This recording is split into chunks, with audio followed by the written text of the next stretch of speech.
Students, how are you? Say, I'm fine. How are you? அப்படின்னா என்னன்னு கேட்டேன் இல்லையா? அப்போ சே அப்படின்னா சொல்லு எப்படி சொல்லுங்க அப்படின்னு சொல்லலாம். ஐம் ஃபைன், நான் நல்லா இருக்கேன்னு சொல்லுங்கள். இந்த குழந்தைகளுக்கெல்லாம் எப்படி பேச்சு வருது அப்படின்னா, அவங்க அம்மா என்ன சொல்லுவாங்க, ஏய் பாப்பா எப்படி இருக்கேன்னு யாராவது போகிறவங்க அப்படி கேட்பாங்க தெரிஞ்சவங்க. அந்த பாப்பா அப்படியே பொடன்னு முழிச்சு பார்க்கும். அப்போ அவங்க அம்மா சொல்லுவாங்க, நல்லா இருக்கேன்னு சொல்லு அப்படிங்கிறது தான் சே.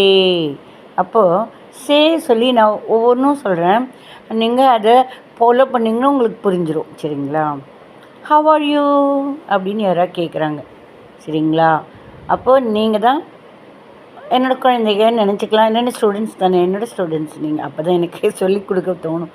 ஓகே, அப்போ நான் சொல்கிறேன், அவங்கள பார்த்து ஏய் அவங்கக்கிட்ட சொல்லு சே அப்படின்னு அவங்கக்கிட்ட சொல்லி என்ன சொல்லணுன்னா, ஐ ஆம் ஃபைன்.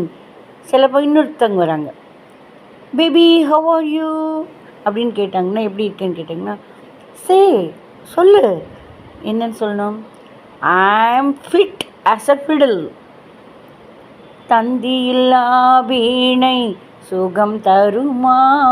இந்த தந்தின்னு சொல்லுவாங்க இல்லையா, இந்த ஃபிடிலில், கிட்டாரில், வயலினில் அந்த தந்தி, இந்த கம்பி இருக்கும் இல்லையா, அது ஸ்ட்ரைட்டாக இருந்தது ட்ரிங் ட்ரிங் ட்ரிங் ட்ரிங்குன்னு நல்லா வரும்.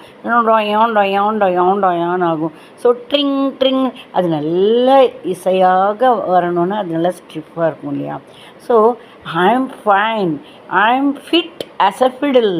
நான் நல்லா ஃபிட்டாக நல்லா இருக்கேன், நல்ல நான் வந்து ஹெல்த்தியாக இருக்கேன்.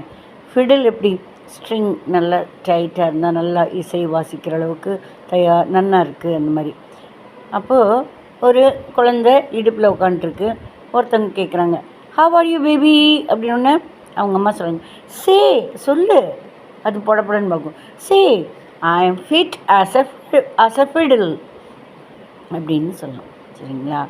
ஸோ இந்த மாதிரி நான் டெய்லி இந்த மாதிரி சொல்லித்தரேன், ட்ரை பண்ணுறேன்.